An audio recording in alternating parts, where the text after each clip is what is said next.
Hey everyone, this is Pia, my pronouns are she, her, and you're listening to the Bleeding Metal podcast. This episode is very special and I won't be part of it, but I'll really enjoy listening to it because if you are a long-time listener of this podcast, you might know that Kiki is searching for a band a very long time, more or less since I met her. She had several projects, but not a band writing songs together and stuff like that. We also had Joko in an episode where we talked about the struggle of finding a band. So I'm incredibly happy for both of them that they find the opportunity to be on stage with a band again and to express their creativity as artists. Kiki founded a band, so she started from scratch with 3 other musicians, and Joko joined a band that already existed and that was looking for a new vocalist. And in this episode, they will share their experience and talk about the differences between joining a band and founding a band from scratch. Yeah, so I'm as excited as you are, hopefully, for this one. And please enjoy this episode. Bye-bye.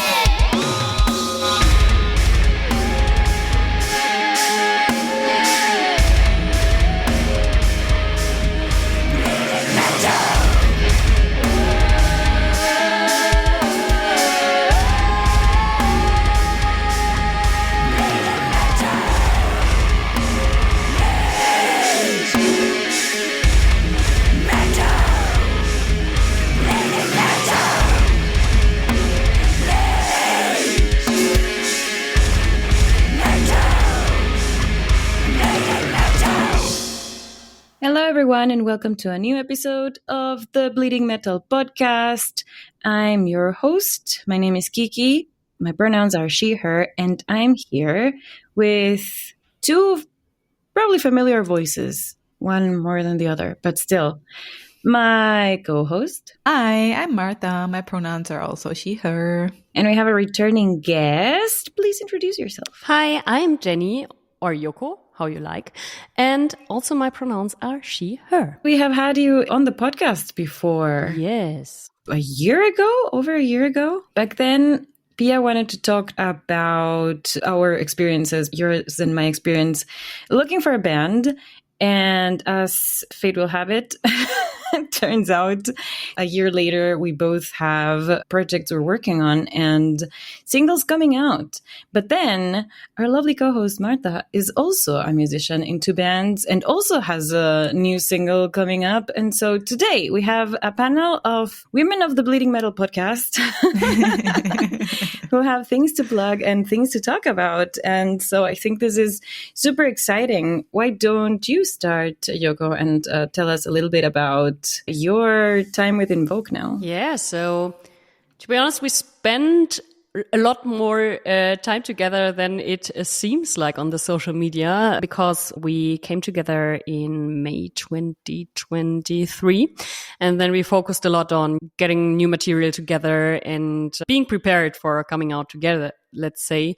And beginning of this year, so we released our first single, Shards, and we wanted to come in with a real big boom. The idea was to come out with a great music video, and we had a lot of help with that. I think we did great so far, and I appreciate the boys, and it's quite nice. So this is what I waited a long time for. Oh yeah, oh my gosh, that sounds awesome. And before we dive a little deeper and into more detail in all of that and how that came to be where it is, why don't you tell us, Martha? I don't think we have talked about your career much. We did have an interview with you before you actually joined the podcast as a co-host as well, but we haven't actually talked about the state of things now. Where should I start? First of all, I want to say I absolutely loved seeing that bang with Invoke when everything came out. Of course, I knew a little bit before everything came out what was happening, and I absolutely enjoyed seeing it all, and it was very well put together. So I saw you guys had a real strategy and put a lot of time and effort into planning things, and I think it really panned out. So thanks a lot. I'm really happy about that. So after Horizis starting 100 years ago, I formed a new band a while back, and yeah, so we took a lot of time writing songs as well. And so our first single, Ignite, is going to come out on the 1st of November this year. And yeah, so we're in the middle of our release campaign. It's all very stressful, but that's the kind of work I enjoy, even if it's a lot of stress.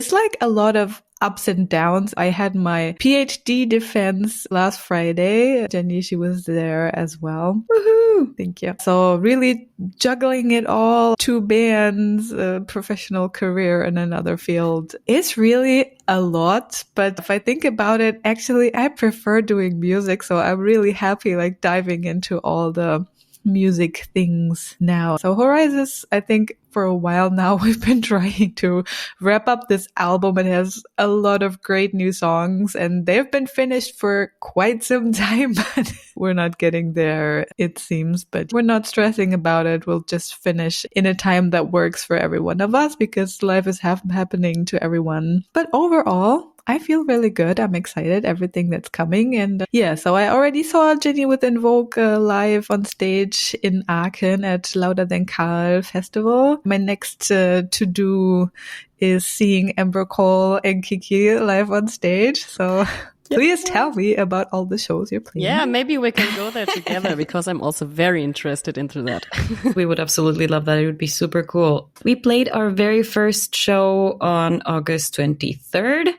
In Essen, and we got a lot of really positive feedback. It was really fun. We were looking forward to another gig after that one, like 3 weeks later, which got canceled pretty much last minute. That kind of sucked. But for now, we are working on other dates, and we have another one confirmed also in Essen with Chasing Dreams on November 22nd. Come to that one. We also released our very first single on August 2nd. The second one will come out on October 11th. And we're planning a third one for December right now. So we're also planning things and also colliding with a lot of life changes that keep us a little bit slower than we would like. That's how it works. Yeah, that's because this is not our main businesses. We have to do our jobs, we have to live our lives, and that's, I think, the difference between the professional so-called musicians. Yeah, but even then, 2 of my bandmates are moving houses this month. We haven't rehearsed in a little bit, but after the first concert, we really got a lot of good feedback. And it was funny because all of August, there had also been many festivals, many of us that had been on vacation, and we couldn't rehearse all month long. And we just had one last rehearsal the day before the gig, and we still rocked it. It was so good. People were like, yeah, it does not look at all like it's your first concert ever. And we were like, nice. If it sounded or it looked that well rehearsed for not having practiced much, then we cannot suck so bad. So we're actually really happy and just looking forward for upcoming dates. The main topic that we are going to talk about today, it was all Pia's idea, and I think it was really a very cool idea. The different journeys that can be to find a band to join, like you did, Joko, or like I was looking for years and years, or to actually start a band from zero, like Marta, you were doing with Neurotidal, and like I did now with embercoal. And it was not my first band foundation. It was actually at least the third. And in between, I also auditioned for a band as well. That's some very deep Kiki and/or podcast lore. But I would like to hear your experiences as well. Joko, this is not your first band, is it? No, it's not. So I think, let me count quickly. So I started in Savior of Death, then founded a band with Revenge of the Phoenix out of Savior of Death, and then I joined Convictive, and then I left Convictive. So that's the 4th one now. And how did you find them? How did you find each other? It was a hard and long path for sure.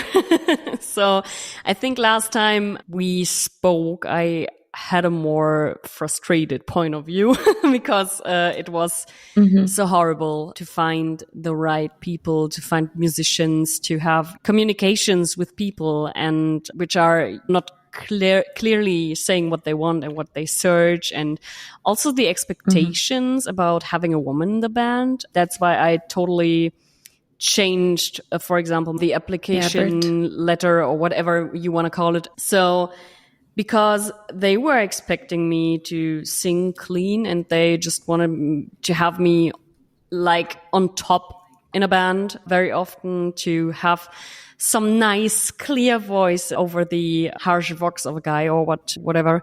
And I clearly wrote that this is not my focus. Then after having some of those experiences, I changed that and I said, I'm only doing harsh vox. Please read everything carefully. But they didn't read it.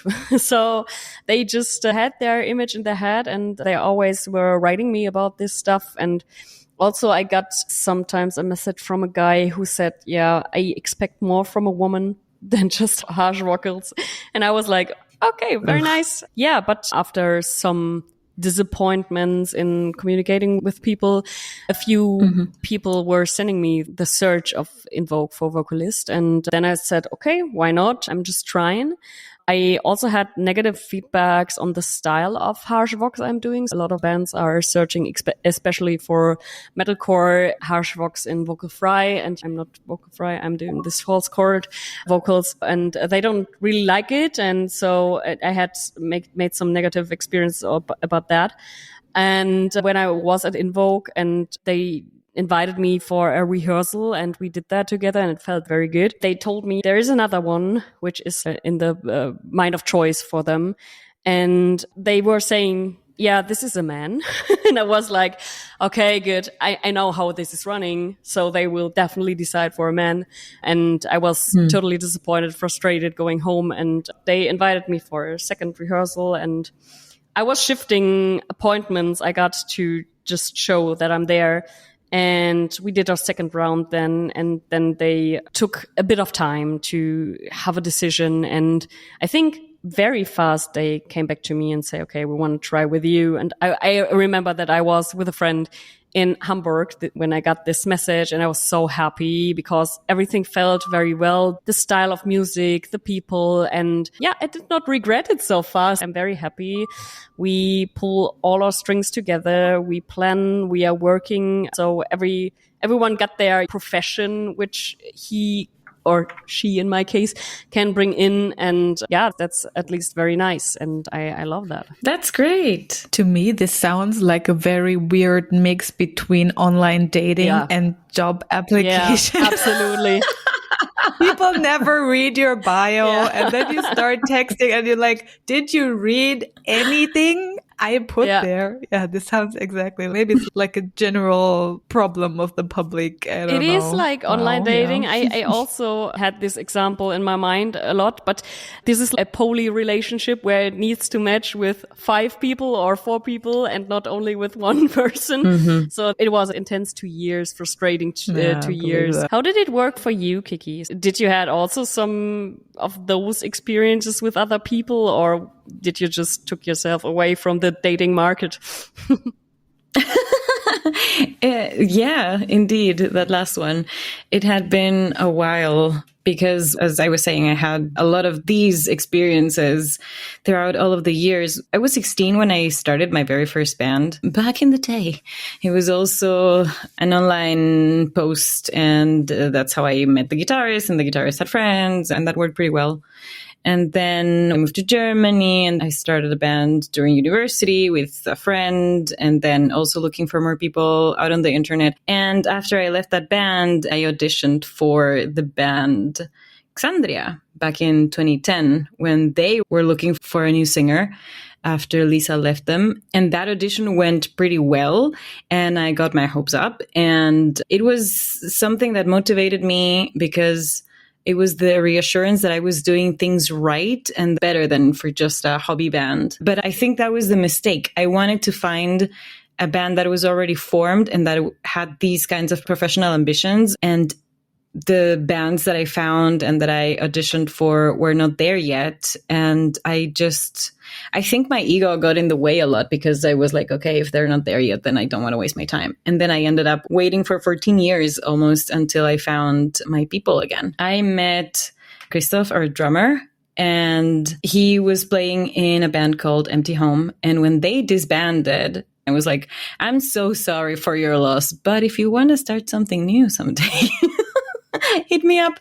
And a few months later, indeed, that happened. And he was like, yeah, another ex-Empty Home member and I are thinking of starting something new with a female voice. And would you like to check it out, to meet up and such?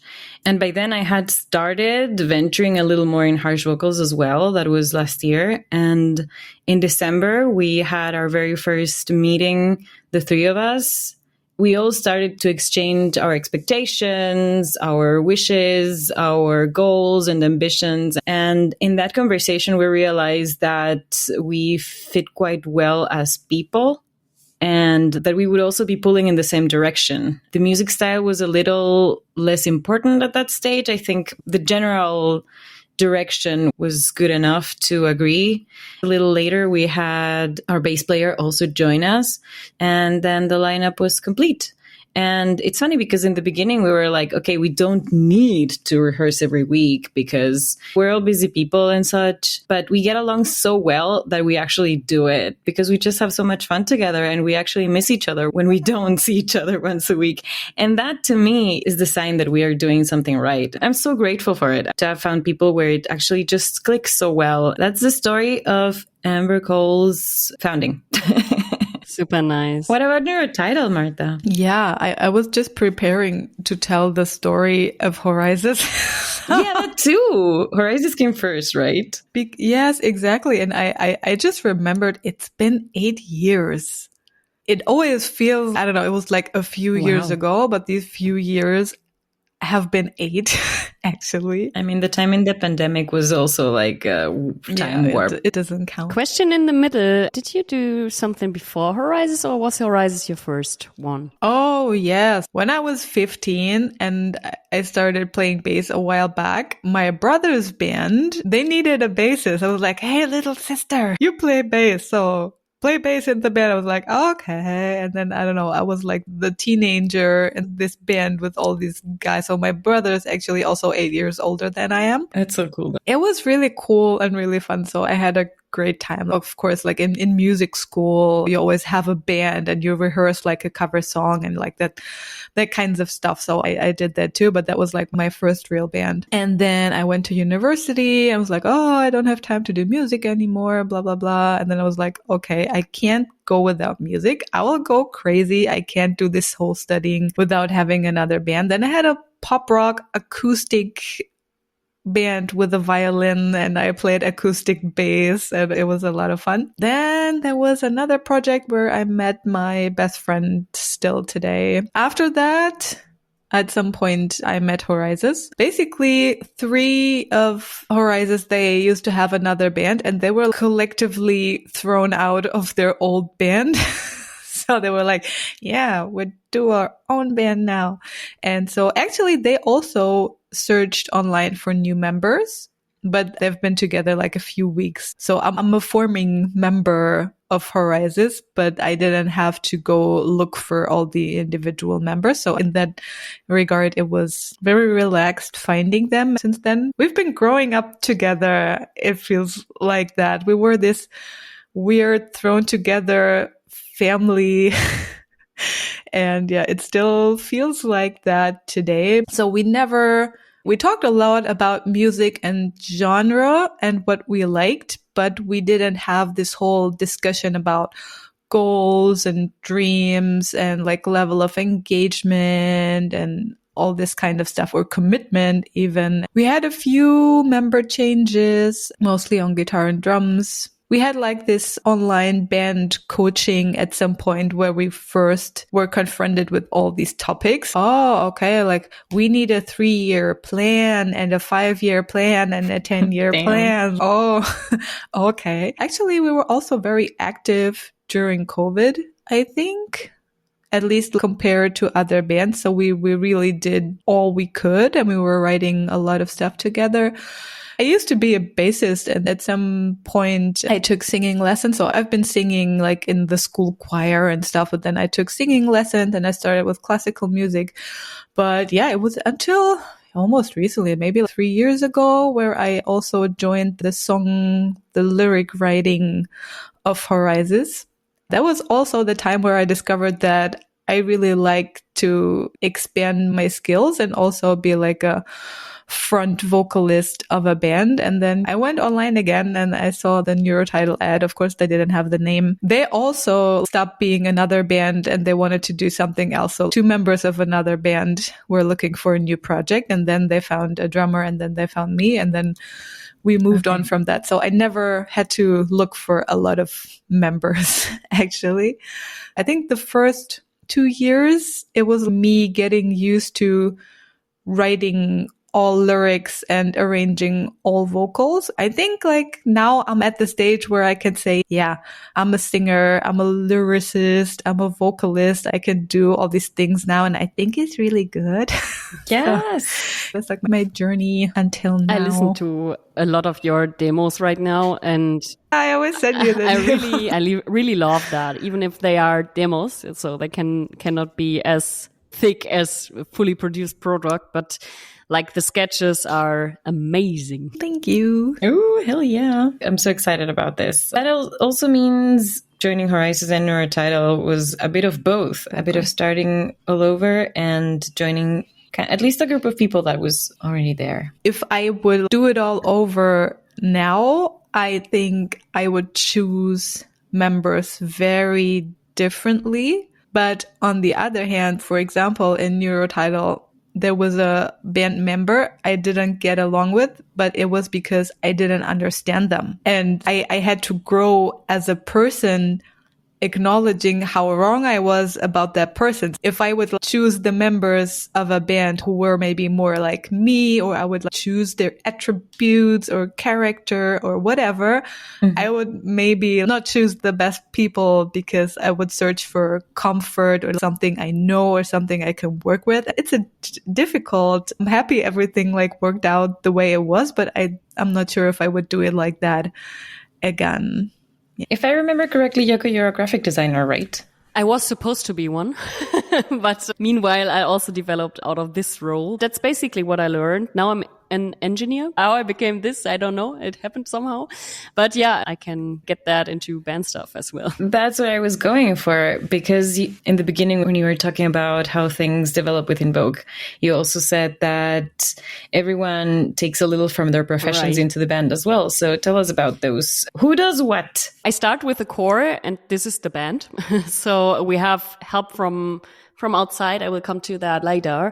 But yeah, in the band, me and Niklas, we are mainly the songwriters. So Niklas is doing all the instrumentals and writing sketches and songs, which he is sending to me. And then I'm doing the vocals. This is basically how the sketches are coming to life. Max, our drummer, is going over the drums and the bassist over the bass parts. That's how it works. So the songwriting process. We have different things we need to do aside from writing music, which is artworks and stuff. I'm very lucky this time because Niklas is also a great photographer. He has a great feeling for aesthetics, and that's why we can work on stuff together. And he also got Photoshop and can do some visuals and stuff. That's how we work together. And this is working very well because we have the same sense for aesthetics and how things should look. We are basically on a good path together, and the others trust us very well in stuff like this. Then we have David, the bassist, helping us with 3D printing and stuff. We had this little micro EPs, and he's also an engineer. We have Niels doing a lot, building up the stage stuff like our backdrop with the neon lights. And also if stuff needs to be built, he is helping us with that.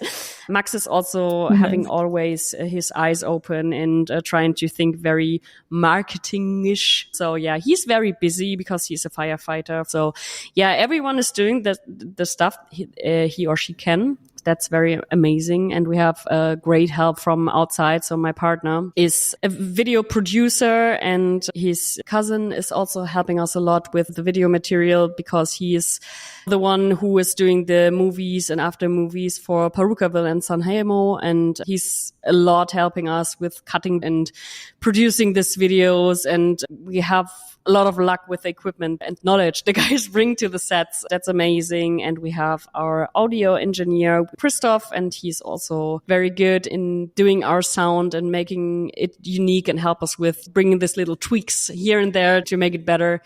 And that's basically our team. And we are very happy with that setup. I think that's enough, to be honest. So I would not bring more and more people into that because that can also destroy some vibes. But this is working very well. That's awesome. Martha, you also wear a lot of hats in your bands. What do you do and what do you delegate? Most of the songwriting is done by Gianni for Horizis. And he's also been trained in media production and does that every day.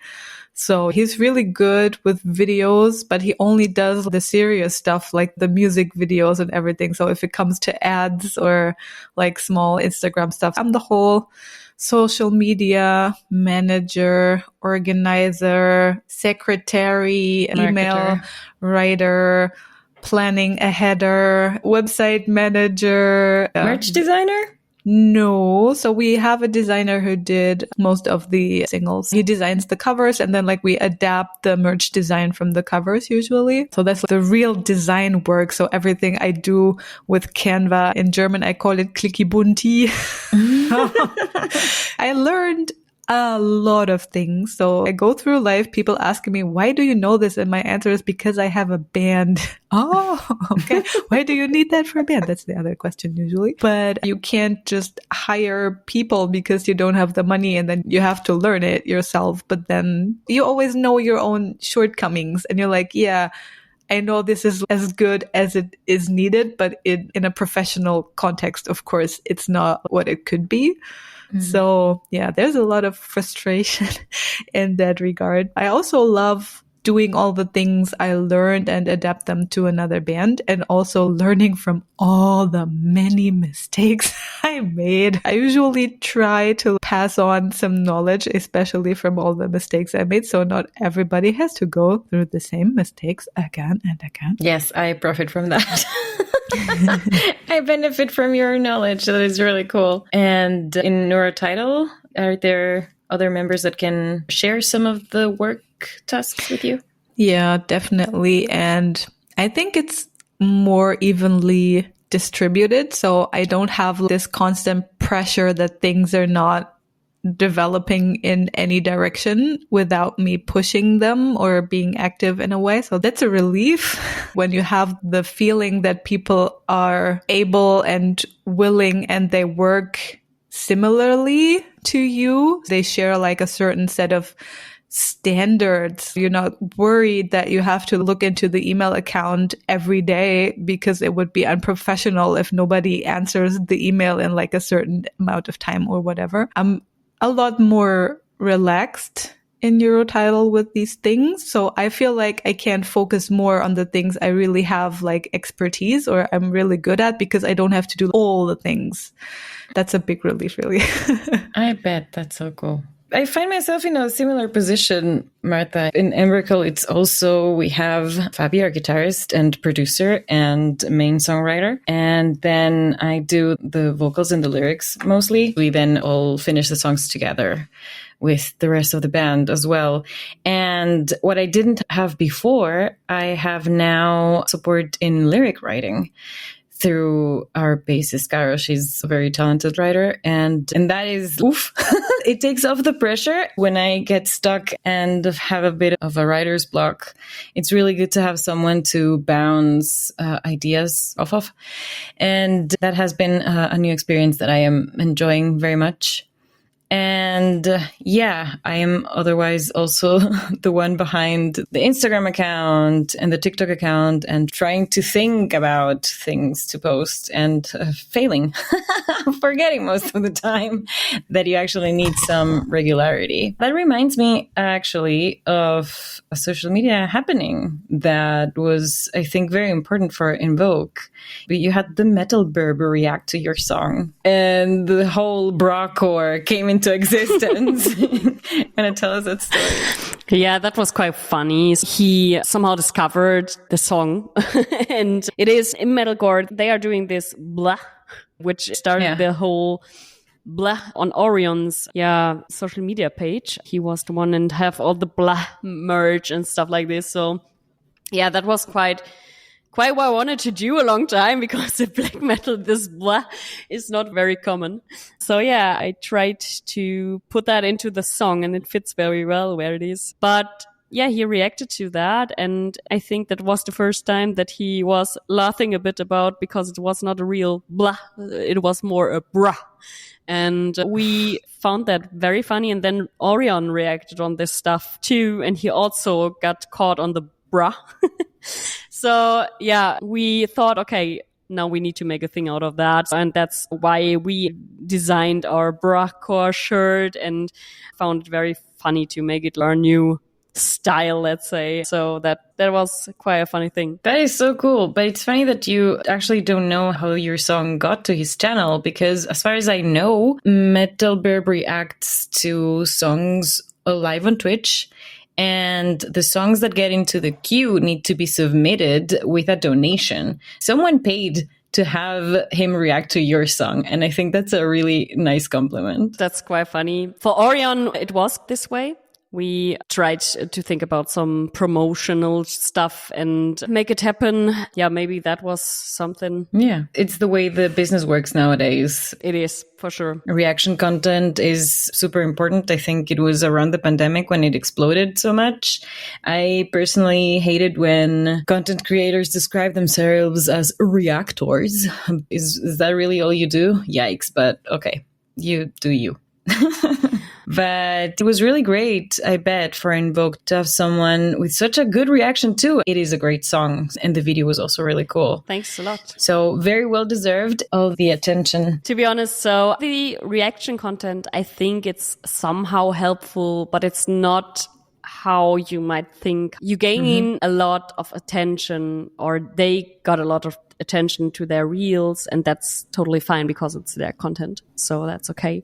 But it's not like you have something really in your hands afterwards. There are a few followers which are dropping over to your account, but it's not a lot. And we decided to not go with influencer marketing anymore too much, because I think it makes only sense if you have reached a size where people care about you. And we think it's easier and better to work on that, to have your own standing, to have your own reach. And we will do less on influencers in future, because we think on the point where we are, it's not worth the money at the moment. Right. Marta, have you had experiences in that sense so far? I had this phase with influencers, especially for merch. So we sent out a lot of merch and got back a lot of content as well. But the translation from them making content to people being interested in our music did not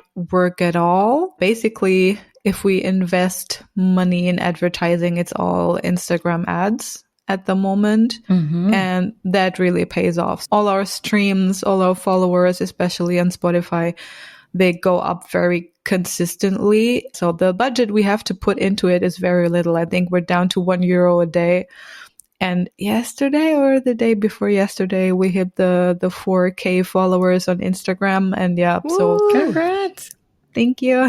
People constantly engage with us, and that works really well. I'm waiting for the next release so we can harvest everything we invested that way. Absolutely. Okay, let's start the plug round. And right there with you, Marta, when's your next single, or 2 or 3? What are your next releases? On the 1st of November, the first Neurotidal single is coming out, and then there will hopefully be like a waterfall release strategy for the whole EP. And yeah, as for Horizis, I'm not saying anything. I'm just relaxing. It comes when it comes. Nobody knows. But yeah, if you want to listen to the songs, you can just tell me. I can show you, because they're almost all ready.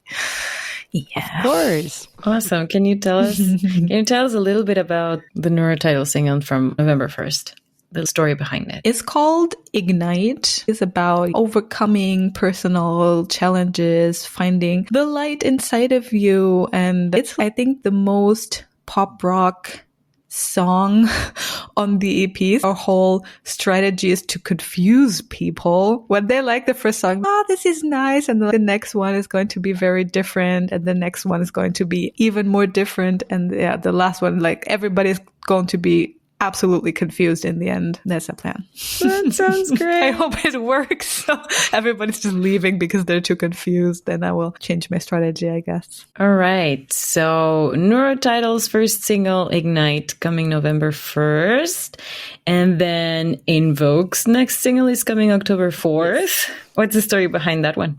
Yeah, so we are releasing our next song, which is called Quasar. That's a very interesting word, which I did not knew before. It is a song which is like setting you from the mindset into space spheres. And it's a bit the feeling of the song. And it's also a bit how the lyrics are written. It's a cool song. What can I say to not spoiler too much? It is a bit different from the rest because it is a bit more calm, I would say, in some nuances. And I did a lot of development on the text and the lyrics and how it sounds and feels. It is a very emotional song and emotional songwriting, which I really like. Yeah. And then we are planning to have a cover released. That's a cool thing. I'm very excited about the cover. And in the end of the year / beginning next year, depends on availabilities of our video producers, we are working on our masterpiece music video for the last song of the EP, and then the full EP drops. And that's what we are planning, and we are excited. That's so exciting. So much music coming. Yeah. Yes. So when is the next embercoal single coming? The next embercoal single is coming out on October 11th, and it's called Spineless. And it was the very first song that we wrote together as a band. Lyric-wise, it is about the disconnect between reason and emotions. That moment when you know something is true and in your head it all makes sense, but emotionally you're like not there yet. Spineless coming out on October 11th. I will link all of our bands in the show notes. To wrap it up, I think, I don't want to put words in your mouth, so correct me if I'm wrong, but I think I speak from all of us that we do music with our hearts and we really hope that people out there will connect with it. Check all of these upcoming singles out and stay tuned for more from Invoke, Neurotidal, Horizis, embercoal, and of course, that's just us. There are many more women in metal out there bringing you music, and that's what the Bleeding Metal podcast does. It gives us a space to talk about that and to make us a little bit more visible. Any other last words of wisdom? I could not have said that better. This podcast even is a great opportunity to make us more visible. Thank you a lot for inviting me again. And I hope this was not the last talk we do. And yeah, from the heart, emotionally connected to the music. That's definitely what we do and what we want to do. And yeah, let's get ourselves supported and let's burn everything down. Absolutely. I'm in on that one. Yeah. I just want to add cheers to us for doing a really great job. I love that. Yeah. Yes. We came really far already. Yeah, that's true. That is true. Thanks everyone out there for listening. Don't forget to subscribe to the Bleeding Metal podcast wherever you're listening. Go watch our new video interviews on YouTube. All the links are in the description. And tell your friends. We'll see you soon. Thank you so much, everyone. Thanks. Bye. Bye.